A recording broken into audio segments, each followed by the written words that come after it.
नमस्कार मंडळी, कसे आहात तुम्ही सगळे? मी संध्या सप्रे, यूट्यूबवरील अमृताचे डोही या माझ्या चॅनलमध्ये मी तुम्हा सगळ्यांचं मनापासून स्वागत करते. सर्वप्रथम माझ्या या चॅनलनं आता 10,000 सबस्क्रायबर्स पूर्ण झालेले आहेत हे मला तुम्हाला सांगण्याची इच्छा आहे आणि त्याबद्दल मी तुम्हा सगळ्यांची मनापासून आभार मानते. श्रीमद भगवद्गीतेचे अध्याय आपण इथे बघत आहोत. अध्याय 9 पर्यंत आपण बघून झालेले आहेत. आजच्या एपिसोडमध्ये अध्याय 10व्याला मी सुरुवात करते. त्याआधी मी तुम्हाला सगळ्यांना विनंती करेन की तुम्ही कृपया लाईक करा, शेअर करा, सबस्क्राईब करा. भगवद्गीता अध्याय 10वा, विभूती योग. विभूती म्हणजे काय? तर विभूती म्हणजे परमेश्वराचं ऐश्वर्य, त्याची शक्ती, त्याचं तेज आणि त्याचं सामर्थ्य हे सांगणारे विविध उदाहरणं या विभूती योगामध्ये भगवंतांनी सांगितलेली आहेत.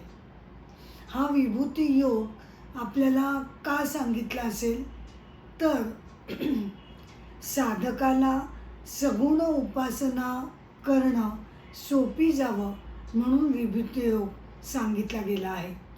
तसंच ज्ञानयोगामध्ये ध्यानधारणा करताना निर्गुणावर जे ध्यान करावं लागतं त्यासाठी सुद्धा विभूती योग हा महत्त्वाचा ठरतो.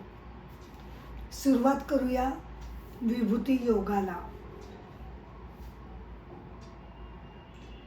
श्री भगवान म्हणाले, हे महाबाहो, माझ्या भाषणानं संतुष्ट होणाऱ्या तुला तुझ्या हितार्थ मी पुन्हा एक उत्तम गोष्ट मी सांगतो ती ऐक. अलीकडच्या अध्यायामध्ये राजविद्या योगामध्ये भगवंतांनी त्यांना राजविद्येचं महत्त्व म्हणजेच आत्मविद्येचं महत्त्व त्यांनी समजावून सांगितलेलं होतं. आता ते अर्जुनाला म्हणतायत की तुझ्या हितासाठी मी तुला काही उत्तम गोष्टी सांगतो. श्लोक 2. माझी उत्पत्ती देवांच्या गणांना, गण म्हणजे त्याचे अनुयायी, देवांच्या गणांना आणि महर्षींना सुद्धा कळत नाही. कारण देवांचे आणि महर्षींचे सर्व प्रकारे मीच आदिकारण आहे. आदिकारण म्हणजे काय? तो त्याचा मूळ आहे. क्रम कसा लागतो? तर सृष्टीच्या आरंभी जेव्हा काहीही नव्हतं तेव्हा एकमेव निर्गुण तत्व होतं. त्यानं जेव्हा आपल्या स्वतःतील शक्तीशी संयोग केला मायेशी, निर्गुण तत्व अधिक माया असा जेव्हा संयोग झाला तेव्हा सगुण ईश्वर तयार झाला. म्हणजे निर्गुण तत्व हे मायेच्या आधाराने आपल्यासाठी सगुण तत्व किंवा सगुण ईश्वर म्हणून तो तयार झाला. मग त्याच्यापासून पुढे सृष्टीचा आरंभ झालेला आहे. देवदेवता, महर्षी, मग सृष्टी, मग सगळी प्रजा, प्राणी हे सगळे क्रमाक्रमानं पुढे पुढे निर्माण झालेले आहेत. मूळ आहे निर्गुण तत्व. मग त्याच्यात माया मिळवली की आपला सगळ्यांचा सगुण ईश्वर जो जगताचा निर्माता आहे, जगत त्याच्यामध्ये स्थिर पावतं आणि अंती सगळ्या जगताचा ज्याच्यामध्ये विनाश होतो असा तो ईश्वर मायेशी हात मिळवणी केल्यानंतर तो निर्माण झालेला आहे आणि मग देवदेवता वगैरे निर्माण झाले आहेत. श्लोक 3.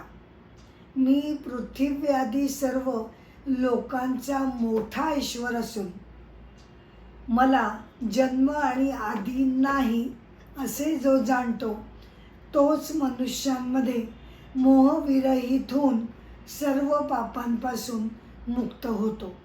म्हणजे काय? मोठा ईश्वर म्हणजे सगुण ईश्वर जो निर्माता आहे त्याच्याही वरती हे निर्गुण तत्व, निर्गुण परमेश्वर हे मूळ कारण सगळ्या जगताचं आहे.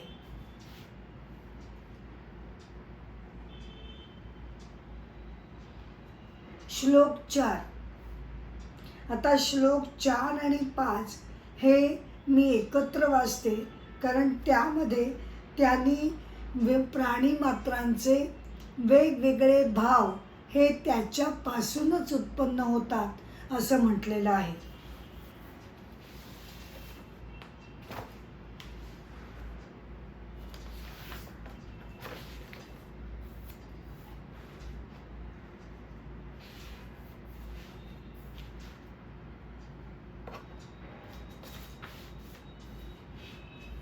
श्लोक 3 त्यांना लोक महेश्वर असं म्हटलं गेलेलं आहे. आता लोक याचे ना 2 अर्थ होतात. एक म्हणजे प्रजा, व्यक्ती, आणि लोक म्हणजे विश्व असा सुद्धा अर्थ होतो.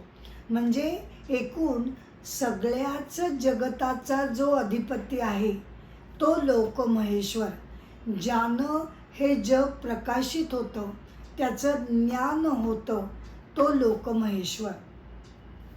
श्लोक 4. कोणकोणते भाव आहेत मी आधी क्रमाने ते वाचत जाते आणि मग आपण त्याचा अर्थ बघूया. श्लोक 4. बुद्धी, ज्ञान, असमोह, क्षमा, सत्य, दम, शम, दुःख, सुख, भव, अभाव, तसंच भय आणि अभय. आता बुद्धी म्हणजे त्याची व्याख्या आपल्याला कशी करावी लागेल, तर काय योग्य आहे, काय अयोग्य आहे हे जाणून त्याप्रमाणे करणारी ती बुद्धी. ज्ञान, ज्ञान म्हणजे इथे परमेश्वराचं ज्ञान या अर्थाने ज्ञान शब्द आलेला आहे. परमेश्वराचं प्रत्यक्ष अनुभवपूर्वक ज्ञान किंवा आत्मसाक्षात्कार. असमोह, असमोह म्हणजे काय?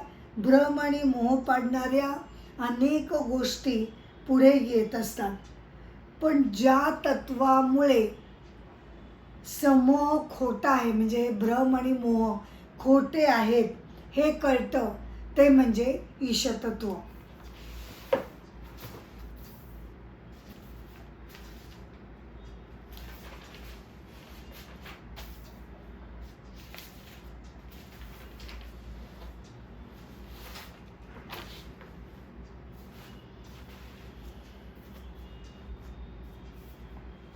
क्षमा, क्षमा म्हणजे काय की एखाद्याने जर काही वाईट कृत्य केलं असेल तर त्याला मोठ्या मनानं क्षमा करणं. आणि ही दुर्बलता नसून बरं का, क्षमा करण्यासाठी मोठं धैर्य आपल्याकडे असावं लागतं. क्षमेला हे ज्ञानाचं लक्षण मानलं गेलेलं आहे आणि ज्ञानेश्वर माऊली क्षमेला सहनसिद्धी असं म्हणतात. सत्य, सत्य म्हणजे परमतत्व. दम, दम म्हणजे काय? जेव्हा आपली इंद्रिय बाहेरच्या विषय वस्तूंकडे धावायला लागतात तेव्हा त्यांना पकडून आणून ईशतत्वावर त्यांना मन एकाग्र करायला लावणं म्हणजे दम. शम म्हणजे काय? शम म्हणजे बाह्य वस्तूंपासून इंद्रियांना परावृत्त करणं. सुख, सुख म्हणजे काय? अनुकूलता म्हणजे किंवा चांगल्या गोष्टी घडणं, प्रिय गोष्टी घडणं, सर्व अनुकूल असणं, याला सुख असं म्हटलं जातं. दुःख, त्याच्याबरोबर विरुद्ध, काही दुःख आलं, संकट आलं, आघात आला, प्रतिकूल परिस्थिती निर्माण झाली की ते दुःख. भव, भव म्हणजे काय? उद्भव, निर्मिती किंवा त्याची निर्मित केली जाते, ज्याचा आरंभ होतो तो भव, असणे किंवा उत्पन्न होणे. अभाव, अभाव म्हणजे काय? नसणं, त्या गोष्टीचा अभाव असणं असं जे आपण म्हणतो म्हणजे ती नसणं. भय, भय आणि अभय, भय आणि अभय, अधर्माचं भय हे सुद्धा मीच आहे असं भगवान म्हणतात. आणि धर्माचं अभय हे सुद्धा परमेश्वरच आहेत. श्लोक 5. त्याच्यामध्ये कोणकोणते भाव आहेत ते आधी मी वाचते आणि मग आपण पुढे जाऊया.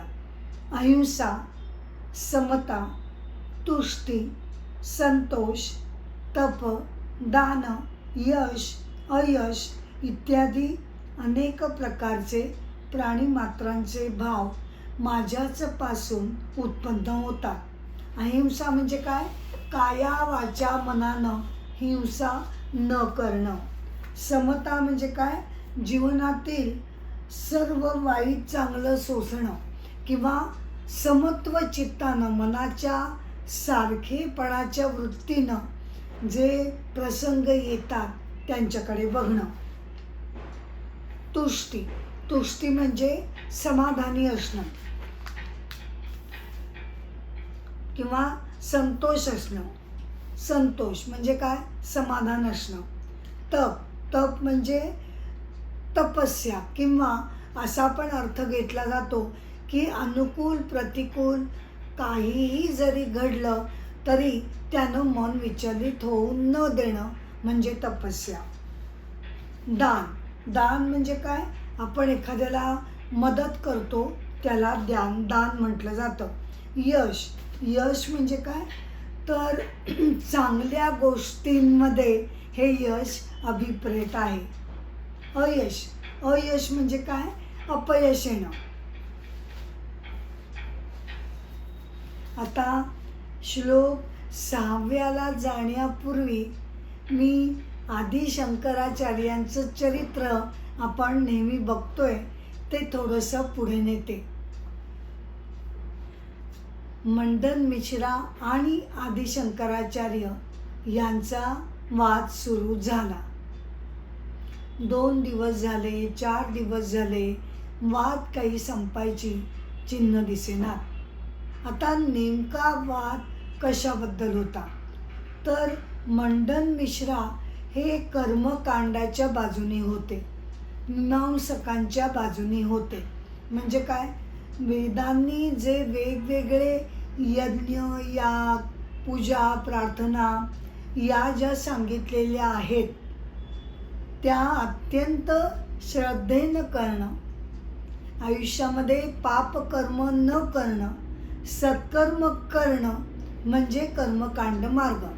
आणि असं सत्कर्म करत वागल्याने आणि त्याला यज्ञयागांची जोड दिल्यानं हे आयुष्य सुफल संपन्न होतं. आणि गती काय मिळते? तर नंतर स्वर्गप्राप्ती होते. आणि स्वर्गप्राप्ती म्हणजेच मोक्ष असं मीमांसकांचा मार्ग सांगतो.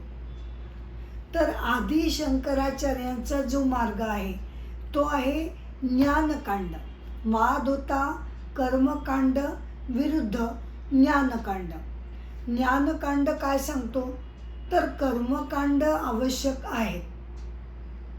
म्हणजे प्रत्येकाने जसं झेपेल तसं, जसं आवडेल तसं, जसं वेळेप्रमाणे मिळेल तसं यज्ञयाग आता जरी प्रचलित नसले तरी पूजा, प्रार्थना, काही व्रतवैकल्य ही प्रत्येकाने जरूर करावीत. कारण त्यांनी मन शांत व्हायला मदत होते.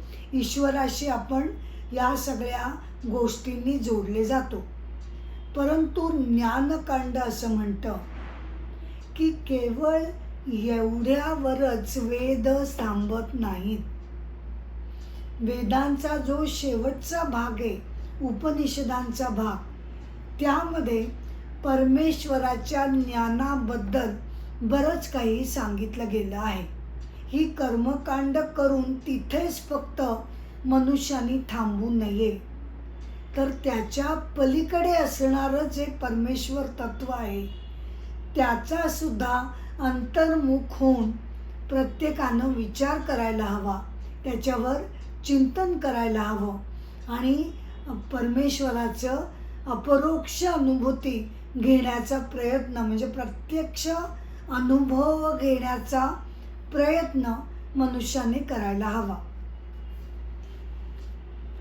तर असा या दोन मार्गांमधला जो विरोध आहे तो विरोध दोघंजण आपापल्या परीने स्पष्ट करत होते. बरेच दिवस झाले पण वाद काही संपायची चिन्ह दिसेना आणि मंडन मिश्रांच्या असं लक्षात आलं की आपण ज्याच्या बरोबर वाद करतोय तो कोणी सामान्य युवक नाही.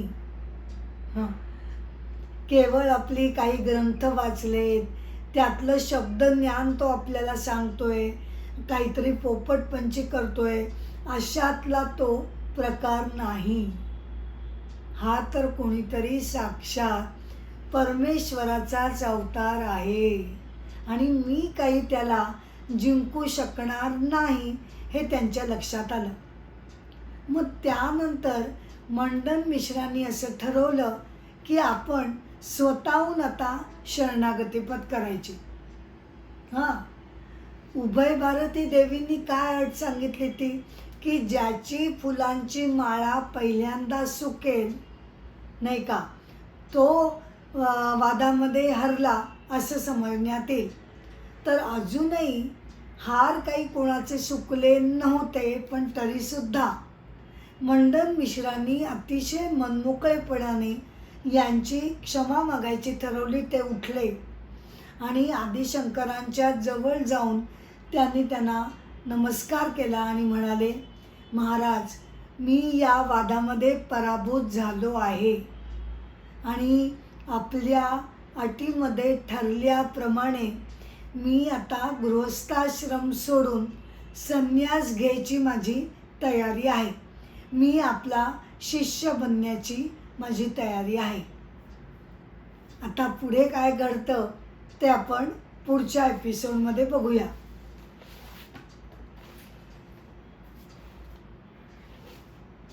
श्लोक 6. 7 महर्षी 7 महर्षी पूर्वीचे 4 तसंच मनु. कोण कोण झाले? 7 महर्षी पूर्वीचे 4 मनु, ज्यांच्यापासून या सृष्टीमध्ये प्रजा निर्माण झाली, तेच माझेच मानस म्हणजे मनानं निर्माण केलेले भाव आहेत. आता याचा नीट अर्थ आपण समजून घेऊ की भगवंत नेमकं कुणाचा उल्लेख इथे करत आहेत. 7 महर्षी. कोणी सप्तमहर्षी? 1 भृगु, वैदिककालीन महर्षी, अग्नीचा शोध त्यांनी लावला. 2 मरीची, ब्रह्मदेवाचा मानसपुत्र. 3 अत्री, मृत्यूपासून रक्षण करणारा ब्रह्मदेवाचा मानसपुत्र. 4 पुलस्त ऋषी, संन्यास धर्माबद्दल त्यांची पुलस्त्य स्तुती हा ग्रंथ गाजलेला आहे. 5 पुलत, हे जे ऋषी आहेत त्यांच्या स्मरणानं भय नष्ट होतो. 6 क्रतु, हे एक वैदिक ऋषी आहेत. 7 वसिष्ठ, हे अत्यंत महत्त्वाचे आणि सर्वश्रेष्ठ ऋषी मानले जातात. मित्रा, वरुण आणि उर्वशी यांचे हे सुपुत्र. सप्तऋषींचा जन्म भगवंतांच्या संकल्पनेतून झाला म्हणजे मानसपुत्र या अर्थाने त्यांचा जन्म झाला. हे झाले 7 महर्षी. आता पूर्वीचे 4 याचे 2 प्रकारे अर्थ काढले जातात बरं का. पहिल्या प्रकारे काय अर्थ होतो तर पूर्वीचे 4 म्हणजे कोण? हे 4 तर ब्रह्मदेवाचे 4 मानसपुत्र. कोण कोण? सनक, सनतकुमार, सनंदन आणि सनातन. या 4 जणांनी जगतामधील सात्विक भाव जपलेला आहे. आता सनक ऋषी जे होते त्यांची सनक संहिता प्रसिद्ध आहे. त्यांनी धृतराष्ट्राला धर्माचा उपदेश केला होता. सनतकुमार हे मोक्ष धर्माचे प्रवर्तक आहेत. सनंदन हे अतिशय थोर महर्षी म्हणून गणले जातात. सनातन हे यांनी नारदांना भागवत धर्म समजावून सांगितला. तसंच मनु, आता मनुच्या बद्दल त्याची जी थिअरी आहे ती आपण लक्षात घेऊया. ब्रह्मदेवाच्या एका कल्पामध्ये 14 मन्वंतरं येतात. प्रत्येक मन्वंतराचा मनु, त्यातले सप्तर्षी आणि देवदेवता हे निरनिराळे असतात. 14 मन्वंतर टोटल, म्हणजे मनु किती होणार? टोटल 14 मनु, प्रत्येक मन्वंतरासाठी एक एक मनु. त्यांचे परत 7 वर्ग पडतात. पहिल्या 7 मन्वंतरांची नावं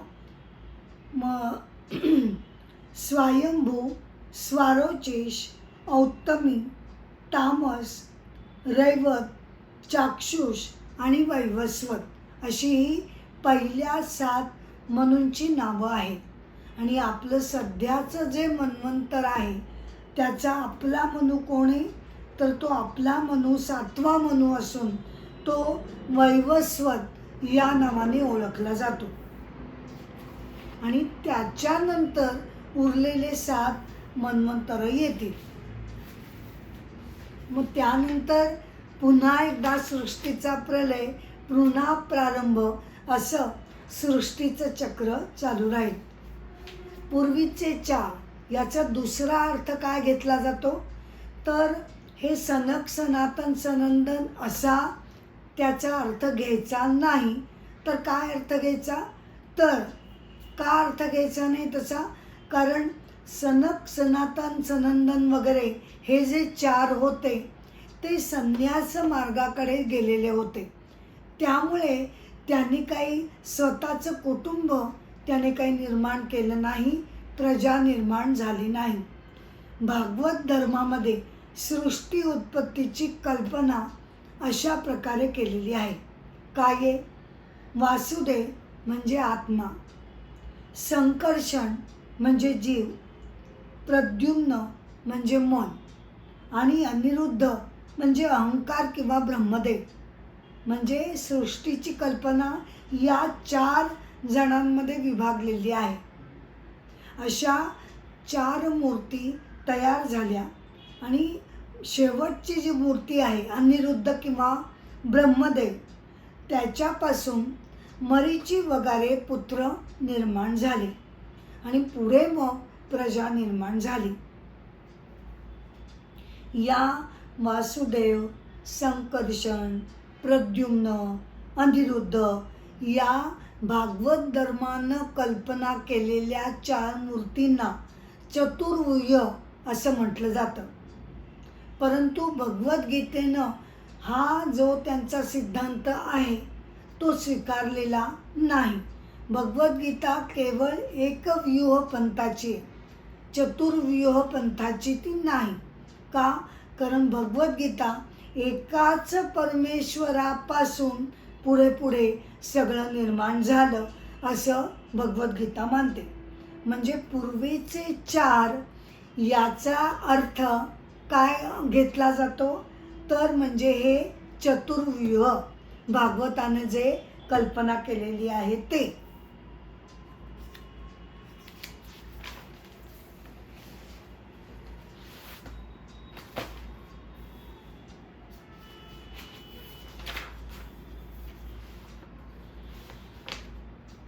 श्लोक 7.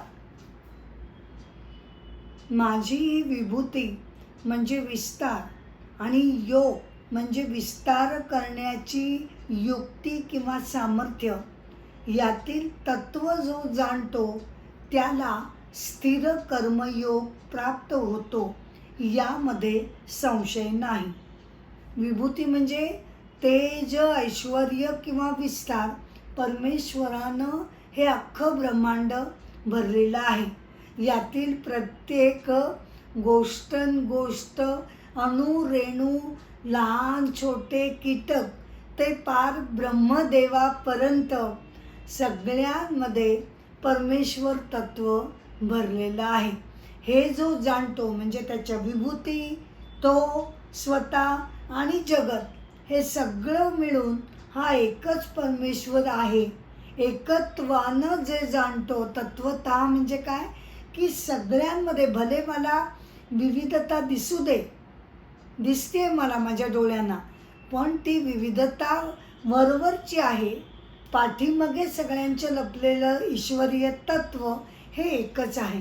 हे जो जाणतो त्याला तत्वतः जाणणं असं म्हणतात आणि त्याला स्थिर योग प्राप्त होतो. श्लोक 8. मी सर्वांचं उत्पत्ती स्थान आहे.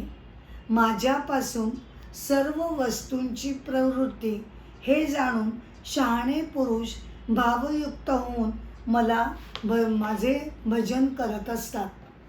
म्हणजे काय की ईश्वरापेक्षा दुसरं कोणतंही मोठं आणि महत्त्वाचं सुख नाही.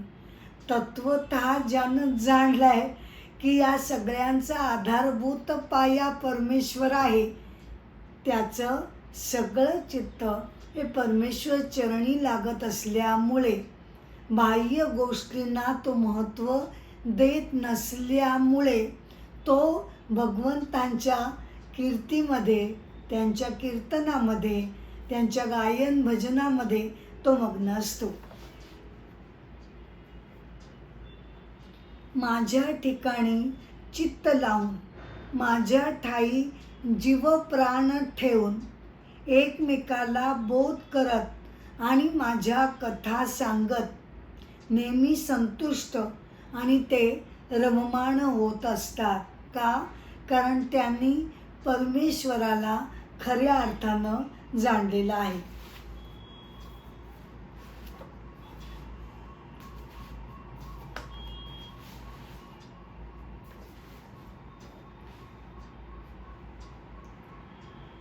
श्लोक 10. याप्रमाणे नेहमी युक्त म्हणजे समाधानानं राहून प्रीतीपूर्वक मला भजणाऱ्या लोकांना ते मला येऊन पोचतील असा समत्व बुद्धीचा योग मीच देत असतो. म्हणजे काय? भक्तांची काळजी परमेश्वराला खरं म्हटलं तर जास्त असते. जे असे अनन्य भावानं मनापासून परमेश्वराला निर्मळ मनानं, शुद्ध आणि पवित्र मनानं, बुद्धीनं जे ईश्वराला शरण जातात, असे भक्त देवाला खूप आवडतात आणि त्यांना तो समत्व म्हणजे चित्ताचा सारखेपणा ही भेट परमेश्वर त्यांना देत असतो. श्लोक 11. आणि त्यांच्यावर अनुग्रह करण्यासाठीच मी त्यांच्या आत्मभावामध्ये म्हणजे अंतःकरणामध्ये शिरवून, कोण शिरणारे? प्रत्यक्ष परमेश्वर. अंतःकरणामध्ये शिरून, तसा तर तो प्रत्येकाच्याच अंतःकरणामध्ये लपलेला आहेच, पण काहींना त्याची जाणीव होते, काही त्या गोष्टीला विसरून गेलेले असतात. त्यामुळे असे जे भक्त आहेत परमेश्वरासमोर लीन झालेले, त्यांच्यावर कृपा करण्यासाठी परमेश्वर अंतःकरणामध्ये शिरून तेजस्वी ज्ञानदीपानं त्यांच्या मनामध्ये अज्ञानापासून उत्पन्न झालेल्या अंधकाराचा नाश केला जातो.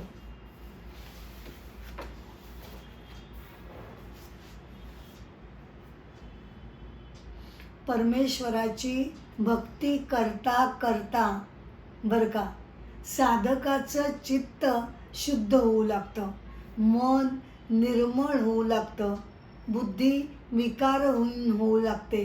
अशा प्रकारे सगळं अंतःकरणाची एकदा शुद्धीकरण प्रक्रिया झाली की त्या शुद्ध मनामध्ये परमेश्वराला प्रवेश करावाच लागतो आणि परमेश्वर अशा साधकाला आपलं दर्शन देतो. ज्ञानदीप याचा अर्थ काय घ्यायचा आहे तर अज्ञानाचा जो अंधकार मनुष्यामध्ये पसरलेला आहे, कोणतं अज्ञान? स्वतःच्या स्वस्वरूपाबद्दलचं जे अज्ञान आहे मी म्हणजे शरीर आणि मन आहे, हे जे माझं अज्ञान आहे, त्या अज्ञानाला दूर करणारा ज्ञानदीप स्वतः भगवंत आपल्या हृदयामध्ये तेवत ठेवतात. म्हणजेच काय, ज्ञानयोगाची कास इथे सांगितलेली आहे.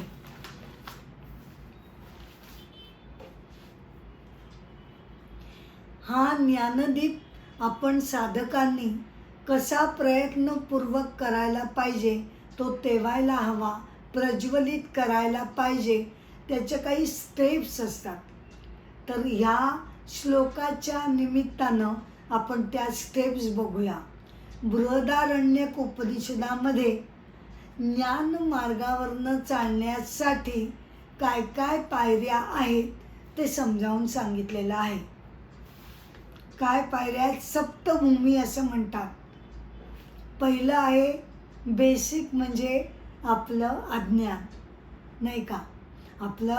आपल्याला आपण ईश्वरीय तत्व आहोत हे ज्ञान नाही, हे पहिली पायरी अज्ञानाची.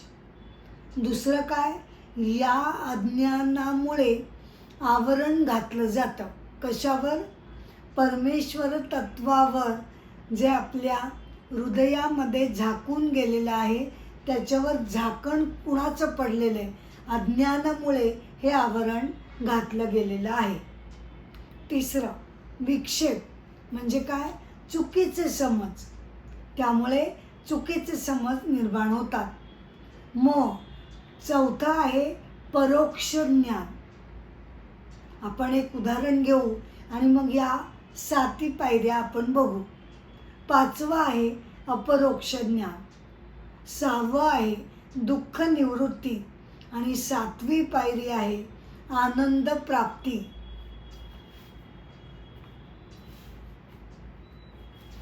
मी म्हणजे केवळ देह आणि मन नसून मी ते ईश्वरीय आत्मतत्व आहे, हे जर माझ्या प्रत्यक्ष अनुभवाला आलं तर काय घडेल? तर शरीर आणि मन जे हजारो दुःखांचे डोंगर तयार करत असतात, त्या दुःखांच्या डोंगरांचे आघात आता माझ्यावर होणार नाही. का? कारण मी म्हणजे देह आणि मन नाहीच आहे. मग मी त्यांची दुःख, त्यांची कुरकुर, त्यांची कटकट मीही का सहन करू, असं आत्मज्ञानीला लक्षात यायला लागतं. पण हे जे प्रत्यक्ष ज्ञान आहे बरं का, अनुभवात्मक ज्ञान, परमेश्वराचं प्रत्यक्ष दर्शन घडणं, हे काही साधी गोष्ट नाही. हां, म्हणजे काही जे उच्च कोटीची संत मंडळी आहेत त्यांच्याबद्दल मी बोलत नाही, पण सर्वसाधारणपणे साधकांना ही गोष्ट कठीण जाते. का?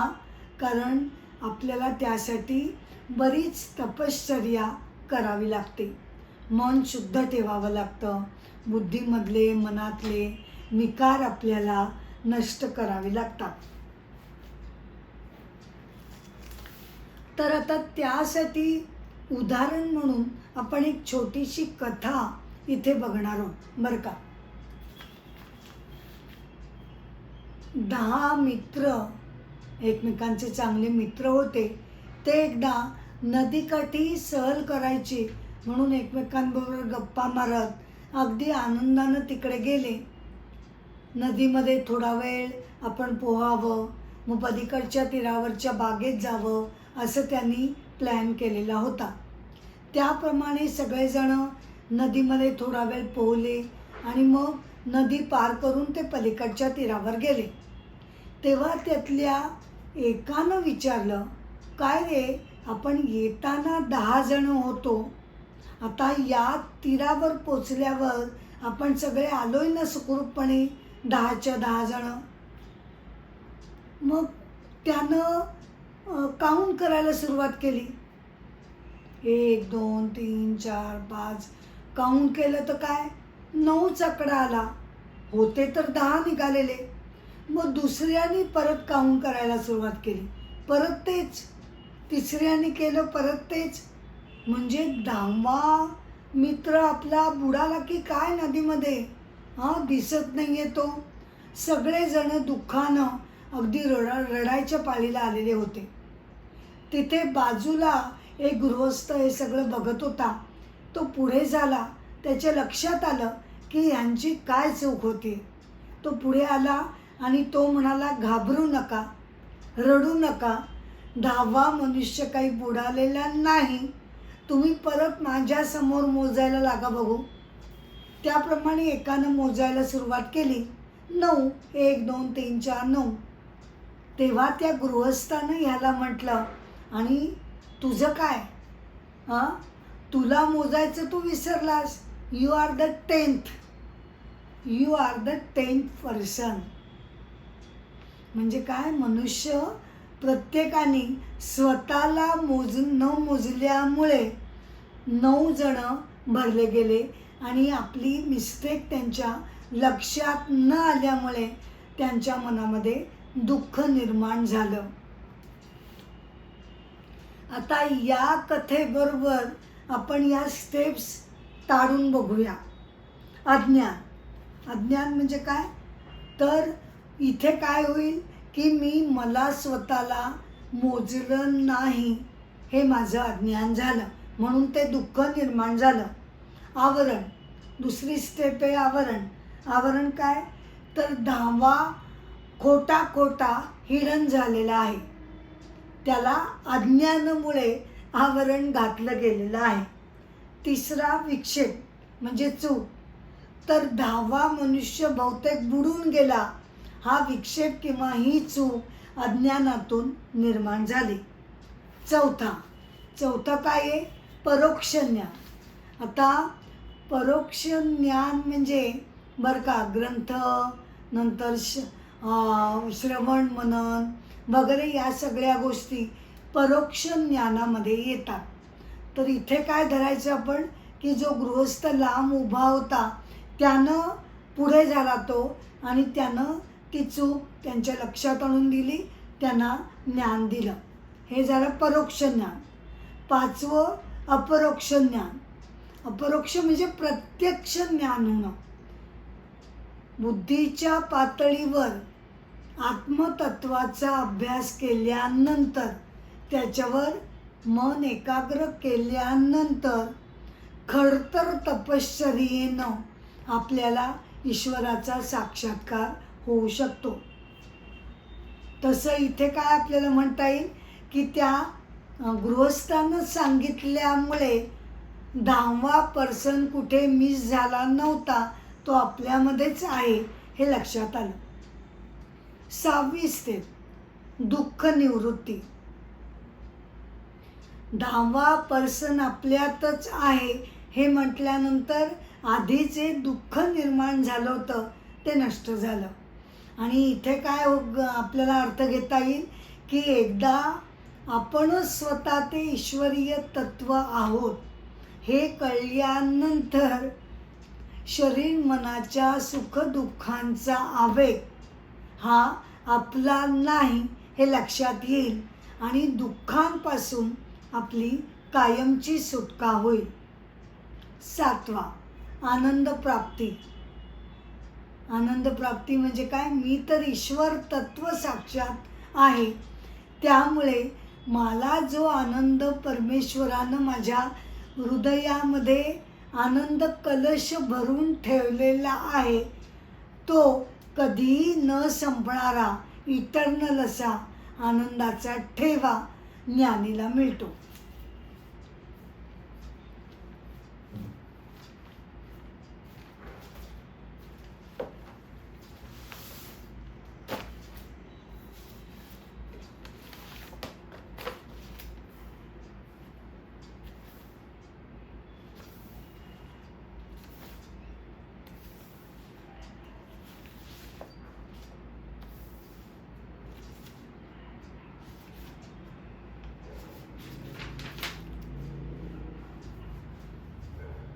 श्लोक 12. अर्जुन म्हणाला, तुम्हीच परमब्रह्म, श्रेष्ठ स्थान, परम पवित्र वस्तू आहात. दिव्य शाश्वत असे तुम्ही पुरुष आहात. अजन्मा, सर्वविभू, सर्वव्यापी असे तुम्ही आहात. श्लोक 13. तुम्हाला सर्व ऋषी, देवर्षी, नारद, असित आणि देवल हे कोण आहेत? असित, देवल हे वेदकालीन ऋषी आहेत. असित, देवल, महर्षी व्यास असं म्हणतात आणि स्वतः तुम्ही सुद्धा मला तेच सांगता. श्लोक 14. हे केशवा, तुम्ही मला जे सांगत आहात ते सर्व मी सत्य मानतो. भगवान, तुमची व्यक्ती म्हणजे तुमचं मूळ हे देवांना माहीत नाही आणि दैत्यांनासुद्धा माहीत नाही. का? कारण तो मूळ पुरुष आहे आणि पुढे त्याच्यानंतर देवदेवता, राक्षसगण वगैरे निर्माण झाले. श्लोक 15. हे सर्व भूते उत्पन्न करणाऱ्या भूतेशा, देवदेवा, जगतपते, जग उत्पन्न करणारा तुम्ही हे पुरुषोत्तमा स्वतःच आपण आपल्याला जाणता. का? कारण त्याच्यापासूनच सृष्टी निर्माण झालेली असल्यामुळे आम्ही कोणीही तुम्हाला यथार्थपणे जाणू शकत नाही. श्लोक 16. म्हणून तुमच्या ज्या दिव्य विभूती आहेत, ज्या विभूतींनी हे सर्व लोक व्यापून तुम्ही राहिलेले आहात, त्या सर्व विभूती आपणच मला कृपा करून पूर्णपणे सांगा. श्लोक 17. हे योगीन, सदा तुमचे चिंतन करत असताना तुम्हाला मी कसं ओळखू? आणि हे भगवान, कोणकोणत्या पदार्थांमध्ये म्हणजे गोष्टींमध्ये मी तुमचं चिंतन करावं? श्लोक 18. हे जनार्दना, आपली विभूती आणि योग आपण मला पुन्हा एकदा विस्ताराने सांगा. कारण अमृततुल्य हे तुमचं भाषण ऐकता ऐकता माझी तृप्ती होत नाही. श्री भगवान म्हणाले. श्लोक 19. बर, तर आता ज्या माझ्या दिव्य विभूती आहेत त्यापैकी हे कुरुश्रेष्ठा मुख्य विभूती मी तुला सांगतो. कारण माझ्या विस्ताराला अंत नाही. श्लोक 20. सर्व भूतांच्या अंतरी असणारा आत्मा, सगळ्यांच्या अंतरी असणारा आत्मा हे गुडाकेशा मी आहे. आणि सर्व भूतांचा आदी, मध्य आणि अंतसुद्धा मीच आहे. म्हणजे काय की सगळ्यांना निर्माण करणारा तो निमित्त कारण आहे. कुंभाराप्रमाणे तो निमित्त कारण आहे आणि मातीप्रमाणे तो उपादान कारण सुद्धा तोच आहे. सगळं काही तोच आहे. श्लोक 21. 12 आदित्यांपैकी मी विष्णू आहे.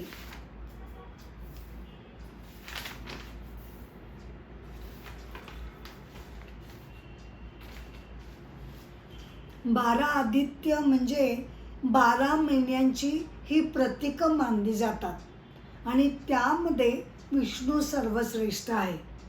कोणतीही 12 आदित्य? धाता, मित्र, अर्यमा, शुक्र, वरुण, अंश, भग, विवस्वान, पूषा, सविता, त्वष्टा आणि विष्णू. यामध्ये विष्णू मी आहे. तेजस्व्यांमध्ये किरणमाली सूर्य मी आहे. 7 किंवा 49 मरुतामध्ये मरीची मी आहे. आता मरुतामध्ये मी मरीची आहे म्हणजे काय? तर मरुत म्हणजे एक प्रकारची देवता. ढगांमध्ये वीज उत्पन्न करणं, मेघगर्जना करणं हे त्याचं कार्य आहे. देवगणाचं मरुत हे नाव आहे. हे इंद्राचे सहकारी आहे.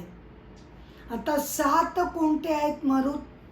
आवह, प्रवह, विवह, परावह, उद्वह, सन्वह, परिवह हे 7 प्रमुख मरुद्गण आहेत. आणि त्यामध्ये त्यांचा नायक हा कोण आहे?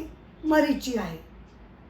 मरुद्गण म्हणजे रुद्राचे पुत्र असेही मानलं जातं. नक्षत्रांमध्ये चंद्र मी आहे. विराट पुरुषाच्या मनापासून चंद्राची निर्मिती झाली असं मानण्यात येतं. चंद्र हा मनाचं द्योतक मानला जातो आणि तो 27 नक्षत्रांचा तो स्वामी आहे.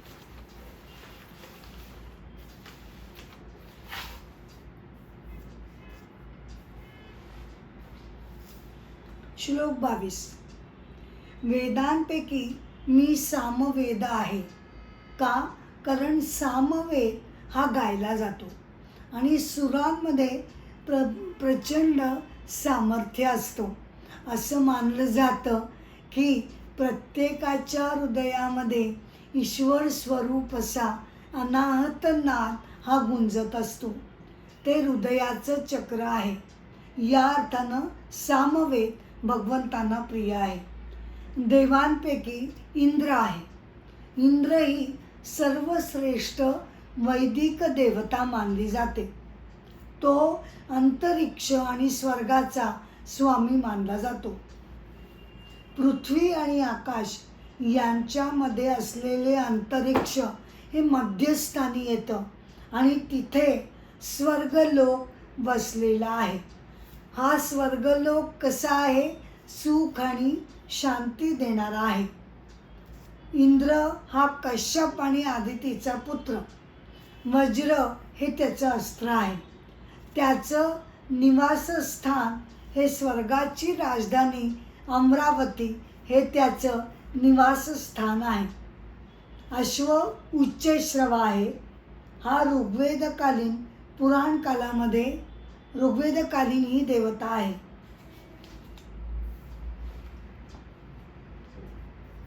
इंद्रियांमध्ये मन आहे. का?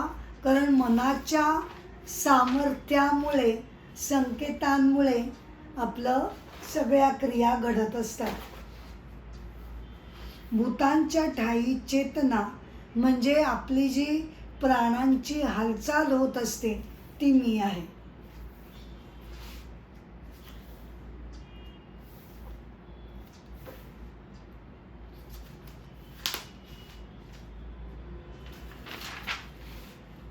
श्लोक 23.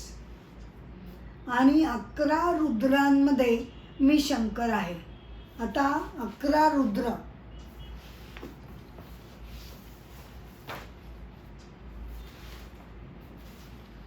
रुद्र देवता ही सुद्धा वैदिककालीन देवता आहे. श्रेष्ठ, बलिष्ठ अशी ती समजली जाते. रागीत देव आहे. त्याचा कोप होऊ नये म्हणून उपासना केली जात असे. पुराण कालामध्ये रुद्र देवतेचा म्हणजे पुराण नंतर आली वेदांनंतर, त्यामुळे पुराण कालामध्ये रुद्र देवतेचा विकास हा भगवान शिवशंकरांमध्ये झालेला आहे. या 11 रुद्र देवता कोण आहेत? तर हाला, बहुरूपा, त्र्यंबक, अपराजिता, वृषकपी, शंभू, कपालडी, रैवत, मृगव्यत, सर्व, कपाली.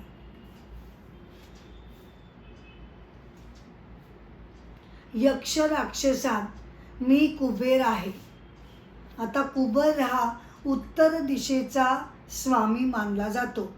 त्याची आई इडविडा, वडील विश्रवा. रावणानं कुबेराचा पराभव केला आणि तो उत्तरेला गेला असं मानण्यात येतं. हिमालयातील अलका ही कुबेराची नगरी झाली. त्याची पत्नी कौबेरी, मुलगी मीनाक्षी. कुबेर हा ईश्वराच्या वैभवाचं प्रतीक मानला जातो. 8 वसूंमध्ये पावक मी आहे. आता वसूसुद्धा वैदिक देवता मानल्या जातात. पावक म्हणजे कोण? त्या वसूंमधला 8वा. 8 वसू कोण आहेत? द्रोण, प्राण, ध्रुव, अर्क, अग्नी, वसू, विभावसू. हे वसू जे आहेत ते वैदिक काळामध्ये ऐश्वर्यासाठी पूजले जात असत. या रक्षक देवता म्हणून त्यांच्याकडे बघितलं जात असे. त्यांच्यापैकी मी पावक आहे. 7 पर्वतात मेरू किंवा सुमेरू मी आहे.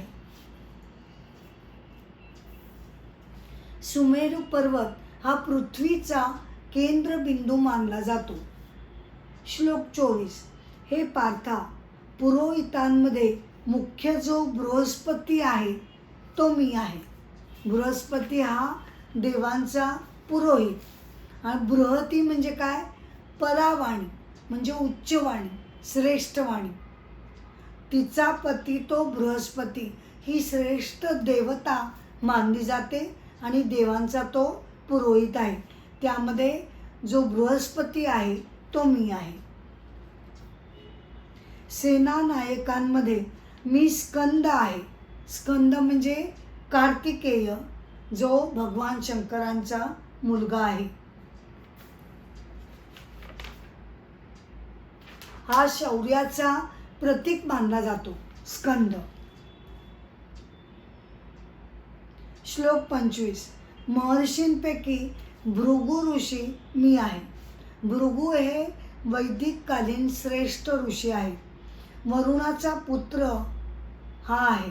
अग्निज्वालेतून ते त्यांना निर्माण केलं असं मानण्यात येतं. उशना म्हणजे शुक्राचार्य आणि च्यवन हे त्यांचे पुत्र आहेत. भृगु संहिता ही ज्योतिषाबद्दल प्रसिद्ध आहे. अग्नीचा शोध भृगु ऋषींनी लावला असं मानण्यात येतं. वाणीमध्ये एकाक्षर म्हणजे ओंकार मी आहे. यज्ञांपैकी जपयज्ञ मी आहे. ओंकाराबद्दल तर काही सांगा नको, ते म्हणजेच परमेश्वर असं त्याचा निर्देशक म्हणून मानलं जातो. यज्ञांपैकी जपयज्ञ मी आहे. म्हणजे काय? आपण जे मंत्र जप करतो, अनुष्ठान करतो, त्या अर्थाने जपयज्ञ मी आहे. स्थावर म्हणजे स्थिर पदार्थात हिमालय मी आहे.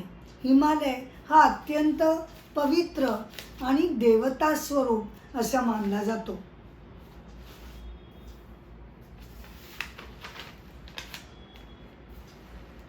श्लोक 26. सर्व वृक्षांमध्ये अश्वत्थ म्हणजे मी पिंपळ वृक्ष आहे. देवर्षींमध्ये मी नारद आहे. गंधर्वांपैकी मी कोणे चित्ररथ आहे.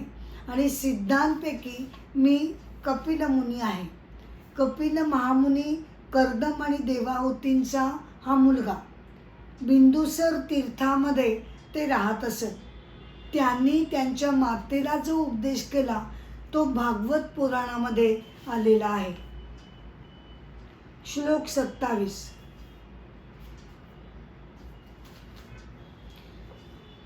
घोड्यांमध्ये अमृत मंथनाच्या वेळी निघालेला उच्चैश्रवा मी आहे.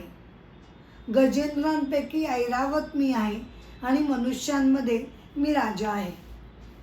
आता उच्चैश्रवा घोडा हा समुद्र मंथनातून बाहेर आला.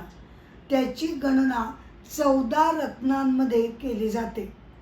दसऱ्याला आपण प्रतिकात्मक याचीच पूजा करतो.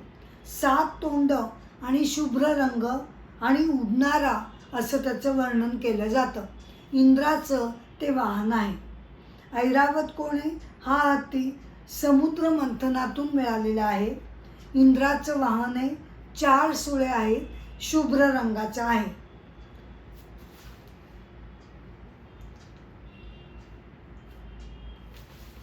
आता अमृत मंथन किंवा समुद्र मंथन याची कथा भागवत पुराणामध्ये आलेली आहे. अगदी थोडक्यात अमृत मंथन करणं, आता इथे उच्चैःश्रवा आणि ऐरावत यांचा रेफरन्स आलेला आहे. तर अगदी थोडक्यात मी तुम्हाला समुद्र मंथनाची कथा सांगू इच्छिते.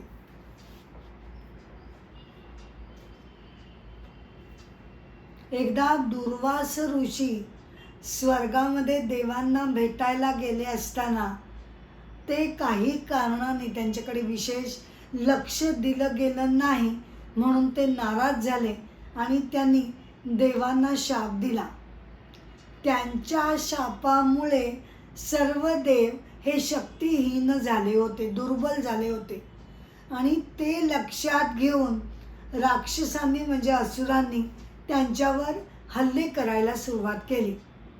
म्हणून मग सगळे देव भगवंतांकडे गेले आणि याचना करू लागले की आम्हाला आता या संकटातून वाचवा.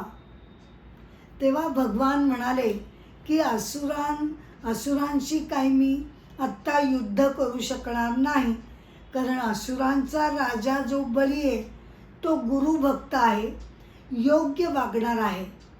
त्यामुळे मी त्यांच्यावर उगाचच्या उगाच मी युद्ध करू शकणार नाही. यावेळेला ते चांगल्या पद्धतीने वागत आहेत. तर तुम्ही असं करा, एखादा प्रस्ताव घेऊन जा आणि तहाची बोलणी करा. मैत्रीचे संबंध तुम्ही एकमेकात वाढवा. तुम्ही त्यांना असं सांगा की आपण समुद्र मंथन करूया आणि त्यातून जे अमृत निघेल ते आपण दोघांनी वाटून घेऊया, असा काहीतरी प्रस्ताव तुम्ही त्यांना मांडा. देवांनी ते मान्य केलं आणि ते राजा बळीकडे गेले. राजा बळीनी सुद्धा त्याला होकार दिला. मग काय केलं, प्रथम क्षीरसागरात देव आणि असुरांनी काष्ट, वेली, वृक्ष ही सगळी टाकली. नंतर मंदार पर्वताला त्यांनी आणायचं, मध्यभागी आणून ठेवायचं ठरवलं. मंथनासाठी काय लागेल तर वासुकी नागाची दोरी त्यांना बनवायला परमेश्वरानं सांगितली. राक्षस आणि देवांनी मंदार पर्वताला कसं बसं समुद्रापर्यंत उचलून आणलं, पण ते ओझं काही त्यांना सहन होईना. त्यांनी वाटेमध्येच मंदार पर्वत टाकून दिला. मग आता काय करायचं? मग शेवटी भगवंतांनी दया येऊन मंदार पर्वताला तळ हातावर त्यांनी घेतलं बरं का, आणि गरुडावर आरूढ होऊन त्यांनी तो मंदार पर्वत जो तळहातावर घेतलेला होता तो त्यांनी समुद्राच्या मध्यभागी आणून ठेवला. त्याच्याभोवती वासुकी नागाची दोरी केली, पर्वताभोवती त्याला गुंडाळलं. मग पर्वतात म्हणजे समुद्र मंथन करताना जेव्हा पर्वत बुडायला लागला, खाली जोर कमी पडला, तेव्हा परत एकदा भगवंतांनी कूर्मावतार घेतला आणि पर्वताला वर उचलून आपल्या पाठीवर धारण केलं. आता मंथनातून सर्वप्रथम अत्यंत भयंकर असं हलाहल विष बाहेर आलं. सगळेजण घाबरले आणि मग भोळ्या शिवशंकरांना सगळ्यांनी विनंती केली की आपण ते प्राशन करावं. भगवान शंकरांनी ते ऐकलं आणि करुणा येऊन त्यांनी ते विष प्राशन केलं. आपल्या कंठापर्यंतच त्यांनी ते विष रोखून धरलं. त्यामुळे त्यांचा कंठ मात्र निळा पडला. मग पुढे एक एक गोष्टी त्या मंथनातून बाहेर आल्या. जसं की पहिलं विष, मग कामधेनू, कल्पवृक्ष, उच्चैःश्रवा घोडा, नंतर ऐरावत, शंख, कौस्तुभमणी, पारिजात वृक्ष, लक्ष्मी माता, नंतर वारुणी म्हणजे दारू, चंद्रमा, अप्सरा, धन्वंतरी, अमृत. असुरांनी अमृत पळवलं आणि मग देव म्हणाले आता काय करायचं, सगळं अमृत त्यांनीच घेतलं, हताश झाले. तेव्हा भगवंतांनी मोहिनी अवतार घेतला बरं का. अतिशय देखण्या लावण्यवती अशा मोहिनी नावाच्या अप्सरेच्या रूपात ते असुरांजवळ आले आणि तिचं सौंदर्य बघून असुरांनी आपलं अमृत सगळंच्या सगळं तिला देऊन टाकलं आणि तिला म्हणाले आता तूच त्याचे वाटप कर. अशा प्रकारे भगवंतांनी ते अमृत हातामध्ये घेतलं आणि मग त्याचं त्यांनी सगळ्या देवांना त्यांनी वाटप करायला सुरुवात केली. देव एका बाजूला आणि असुर एका बाजूला. तर झालं काय की तेव्हा एकाच्या लक्षात आलं की ही मोहिनी जी आहे ते खरं म्हणजे बहुतेक भगवंतच आहे. म्हणून मग एक असुर देवांच्या रांगेत येऊन बसला आणि देवांचं रूप घेतलं त्यांनी आणि तो त्यांच्या रांगेत येऊन बसला आणि भगवंतांना कळलेलं होतंच, पण तरीसुद्धा त्यांनी त्याला अमृत दिलं. पण बाकीचे जे 2 सूर्यचंद्र त्याच्या बाजूला बसलेले होते त्यांच्या लक्षात आलं की हा तर असुर आलेला आहे आपल्यामध्ये. ते जोरजोराने ओरडायला लागले, अरे अरे हा तर काही देव नाही, हा असुर आलाय. त्याबरोबर भगवंतांनी आपलं चक्र फेकलं आणि झालं काय की चक्र त्यांनी उडवलं, परंतु अमृत तोपर्यंत त्याच्या गळ्यापर्यंत गेलेलं होतं. म्हणून वरचा भाग डोकं त्याचं अमर झालं आणि खालचा भाग मरून गेला. तोच हा राहू, सूर्य आणि चंद्राला ग्रासणारा राहू. आता अमृत मंथनाची कथा याचं आपण अर्थ काय घ्यायचा, सांकेतिक अर्थानं काय अर्थ घ्यायचा, तर हा सागर म्हणजे एक प्रकारचं आपलं अंतःकरण आहे हा, आणि त्यामध्ये मंथन करायचं आहे. मनाला बुद्धीला मंथन करून शुद्ध करायचं आहे आणि त्यातनं अमृत बाहेर येईल म्हणजे आत्मसाक्षात्कार त्यातून आपल्याला मिळू शकेल.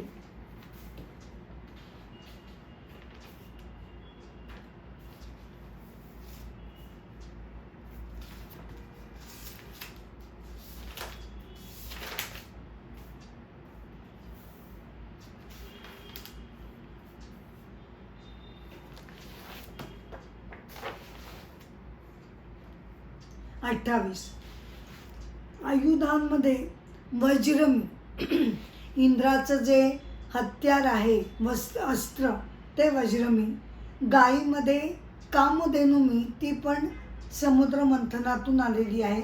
याच म्हणजे जलवासी भूतांमध्ये वरुणमी, वरुण हा जलदेवता मानली जाते.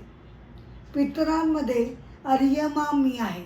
अर्यमा म्हणजे पितर ही एक प्रकारची योनी मानली जाते आणि अर्यमा त्याचा प्रमुख मानला जातो. मानव वंशाचे गंधर्व, पितर, देव, सर्प आणि मनुष्य हे 5 प्रमुख विभाग मानले जातात. नियमन करणाऱ्यामध्ये यम मी आहे. यम म्हणजे नियमन करणाऱ्यांचा देव. धर्म अधर्माची फळं यमराज आपल्याला देतात. विवस्वान आणि त्वष्टाची कन्या शरण्यो यांचा यम हा मुलगा आहे. अग्नी यमाचा प्रतिनिधी मानला जातो. घुबड आणि कपोत त्याचे दूत आहे.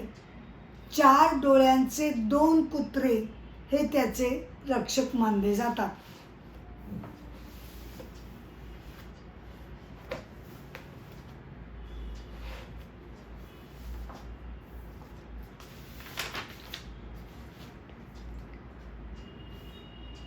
श्लोक 30. दैत्यांपैकी प्रल्हाद मी आहे. भक्त प्रल्हादाची कथा आपल्याला सगळ्यांना माहिती आहेच. हिरण्यकश्यपू जो असुर होता त्याचा हा मुलगा भक्त प्रल्हाद. परंतु असुराचा पुत्र असून सुद्धा परमेश्वराचं कायम चिंतन त्याच्या मनामध्ये चालू असे आणि ते सहन न झाल्यामुळे हिरण्यकश्यपूनं त्याचा खूप छळ केला.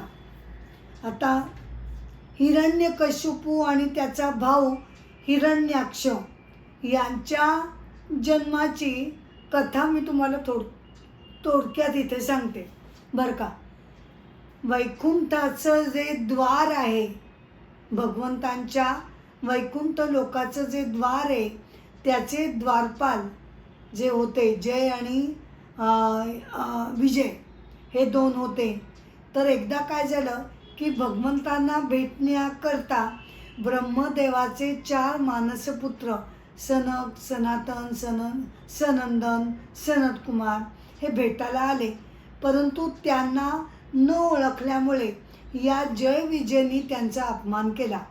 तेव्हा या मानसपुत्रांनी त्यांना राग आला आणि शाप दिला की तुम्हाला आता खाली पृथ्वी लोकावर जावं लागेल.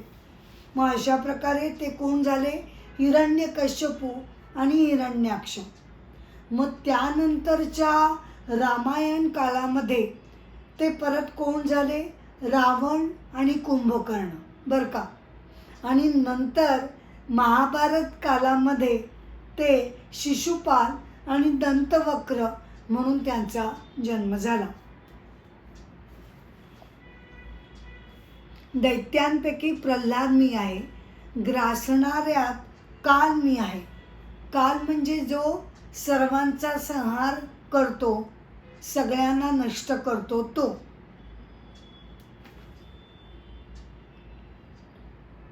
पशूंपैकी मृगेंद्र म्हणजे सिंह मी आहे आणि पक्ष्यांमध्ये मी गरुड आहे.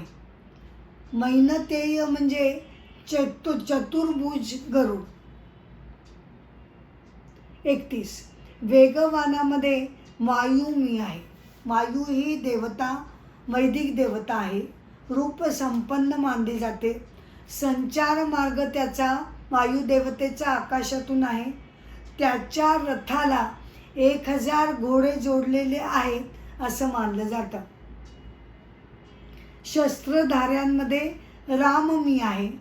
माशांमध्ये नक्र मी आहे. नक्र म्हणजे मगर. नद्यांमध्ये भागीरथी म्हणजे गंगा मी आहे. श्लोक 32. हे अर्जुना, सृष्टी मात्राचा आदी अंत मध्य मी आहे. विद्यांपैकी अध्यात्मविद्या म्हणजे आत्मज्ञान करून देणारी अध्यात्मविद्या मी आहे. वाद करणाऱ्याचा वाद मी आहे. आता वाद म्हणजे कलह किंवा भांडण असा अर्थ घ्यायचा नसून तत्वज्ञानामध्ये जे आपण मुद्दे मांडतो त्या अर्थाने वाद हा अर्थ घ्यायचा आहे. श्लोक 33. अक्षरांपैकी अकार मी आहे, कारण तो प्रारंभीचा आहे. समासांपैकी उभयपदप्रधान द्वंद्व मी आहे. आता द्वंद्व असं का म्हटलं आहे?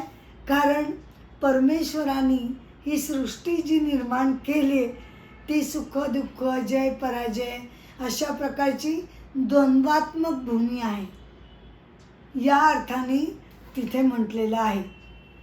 त्यानंतर अक्षय काल मी आहे. अक्षय काल म्हणजे कालाचे 2 प्रकार पडतात.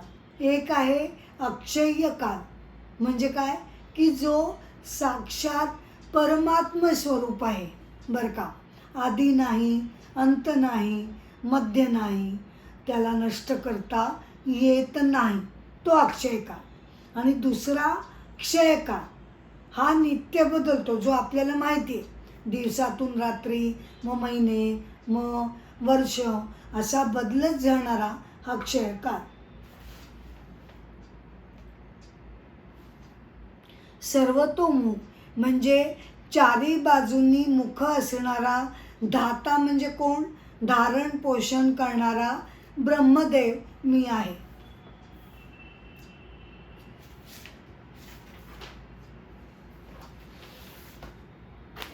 ब्रह्मदेवालाच प्रजापती किंवा विराट पुरुष असंही म्हटलं जातं. श्लोक 34. सर्वांचा क्षय करणारा, नाश करणारा मृत्यू मी आहे.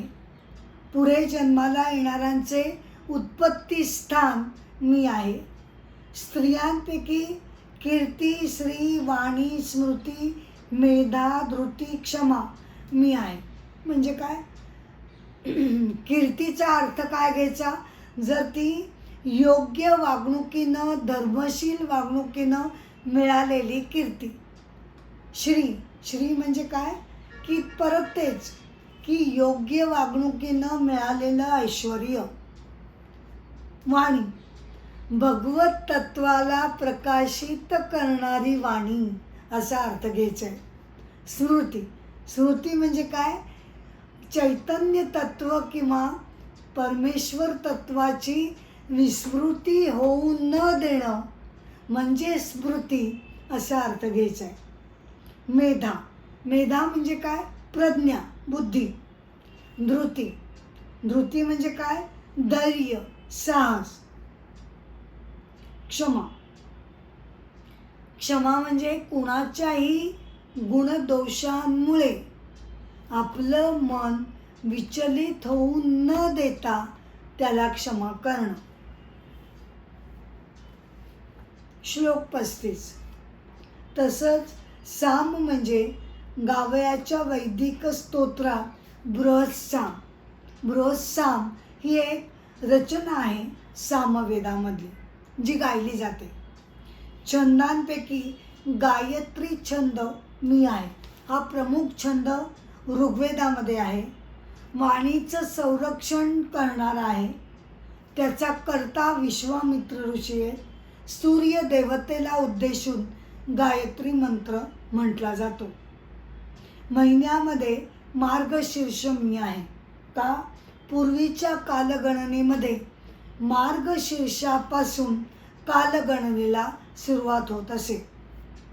ऋतूंमध्ये वसंत मी आहे. 6 ऋतू कोणते? वसंत, ग्रीष्म, वर्षा, शरद, शिशिर, हेमंत.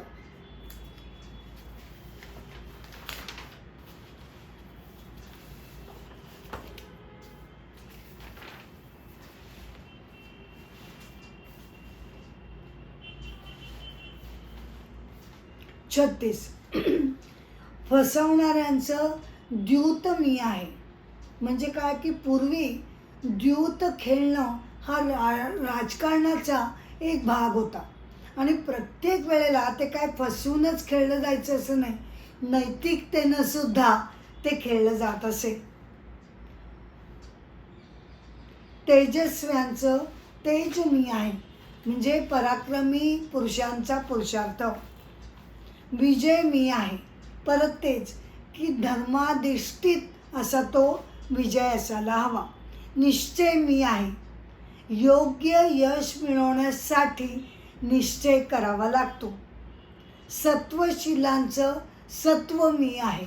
सात्विक वृत्तींचं रिप्रेझेंटेशन भगवान करत आहेत. श्लोक 37. यादवांपैकी वासुदेव मी आहे. वृष्णींच्या चंद्रवंशामध्ये भगवंतांचा जन्म झाला वासुदेव म्हणून. पांडवात धनंजय म्हणजे अर्जुन. मुनींमध्ये ते व्यास आहेत, महर्षी व्यास. कवींमध्ये, कवी म्हणजे द्रष्टा या अर्थानं घ्यायचं. कवींमध्ये शुक्राचार्य कवी ते आहे. शुक्राचार्यांना उशना हे पण नाव आहे. भृगुपुत्र आहेत. ते दानवांचे गुरु होते. शुक्रनीती हा त्यांचा राजनीतीवरचा ग्रंथ आहे.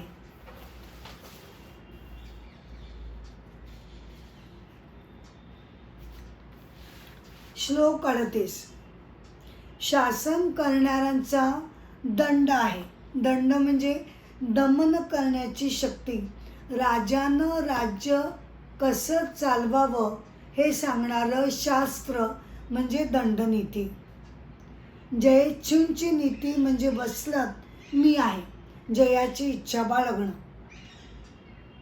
गुह्यांपैकी म्हणजे गुप्त गोष्टींपैकी मौन मी आहे. ज्ञानांचं ज्ञान मी आहे, आत्मज्ञान. 39. तसंच हे अर्जुना, सर्व भूतांचं जे काही बीज आहे ते मी आहे. मला सोडून असेल असं चराचर या जगतामध्ये नाही. चराचर म्हणजे चर म्हणजे चैतन्ययुक्त आणि अचर म्हणजे काय की ज्यामध्ये म्हणजे दगड हा आपण अचर मानतो, पण त्यातील चैतन्य हे अव्यक्त स्वरूपामध्ये असतं.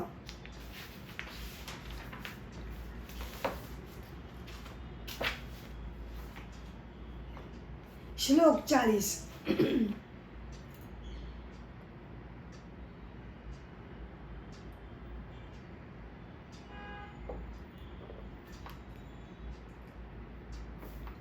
हे परमतपा, माझ्या दिव्य विभूतींना अंत नाही. विभूतींचा हा विस्तार केवळ दिग्दर्शनार्थ मी सांगितलेला आहे. म्हणजे तुला उदाहरणं देण्यासाठी काही या गोष्टी मी तुला सांगितलेल्या आहेत. 41. जी जी वस्तू वैभव, लक्ष्मी, प्रभव यांनी युक्त आहे ती माझ्या तेजाच्या अंशापासून झाली असं तू समज. जे जे तेजोमय, पवित्र, मंगल जे जे काही आहे ते म्हणजे त्यांचा अंश आहे, त्यांची विभूती आहे. म्हणजेच याचा अर्थ आपण काय घ्यायचा की पापकर्मांना, वाईट इच्छांना, वाईट गोष्टींना भगवान अनुकूल नाहीत. श्लोक 42. अथवा हे अर्जुना, तुला हा पसारा जाणून काय करायचं आहे. थोडक्यामध्ये सांगतो की मी आपल्या एकाच अंशानं हे सर्व जग व्यापून राहिलेलो आहे.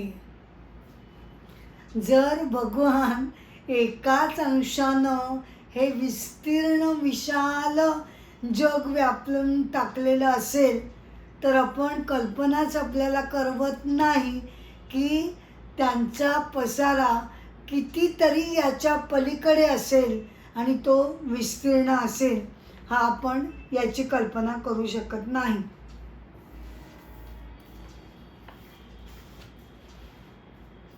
याप्रमाणे भगवंतांनी विभूती योग अर्जुनाला समजावून सांगितला. इथे श्लोक 42 नंतर विभूती योग भगवद्गीतेतील अध्याय 10 इथे समाप्त होत आहे आणि माझ्या एपिसोडची मी सांगता इथे करत आहे. परत एकदा मी तुम्हाला सगळ्यांना विनंती करते की तुम्हाला अमृताचे डोई हा यूट्यूबवरील माझा हा चॅनल आवडत असेल तर कृपया तुम्ही लाईक करा, शेअर करा, सबस्क्राईब करा ही विनंती. नमस्कार.